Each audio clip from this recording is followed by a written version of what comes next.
হাতে গোনা আছে কয়েকটা দিন পুজো, তাই জন্য ভাবলাম আর বেশি দেরি করে লাভ নেই, পুজো শপিংটা সেরেই ফেলি আস্তে আস্তে। তাই জন্য আমরা চলে গেছিলাম ভি-মার্টে শপিং করতে। আর সেখানে গিয়েই দেখো আমি তো চয়েস করা শুরু করে দিয়েছি কোনটা ছেড়ে কোনটা নেব।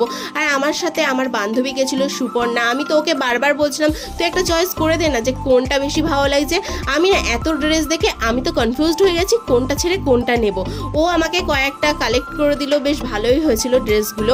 ওগুলো আমি ট্রায়াল করে করে দেখছিলাম, বেশ ভালো হয়েছিল। আর এই নীল রঙের ড্রেসটা তো আমার খুবই ভালো লেগেছে, আমি এটাও নিয়েছিলাম। ট্রায়াল দিতে এসে তো দেখছি এই ড্রেসটা আমার হয়েছিল না, তাই জন্য আমার মনটাও খারাপ হয়ে গেছিলো। আচ্ছা তোমরা কমেন্টে বলো তো আমি কোন কোন ড্রেসটা নিয়েছি। আচ্ছা তোমাদের কটা জামা হলো সেটাও আমাকে কমেন্টে জানিও। এরপর সন্ধে হয়ে গেছিলো, তাই জন্য আমাদের আর ভালো লাগছিল না, আর এনার্জিও ছিল না। তাই জন্য আমরা বাড়ি চলে এসেছিলাম। বাড়ি এসে কি কি করলাম সবটাই তোমাদের সাথে শেয়ার করব নেক্সট পার্টে। তো আজকের মতন মিনি ব্লগটা এই পর্যন্তই, দেখার জন্য নতুন একটা মিনি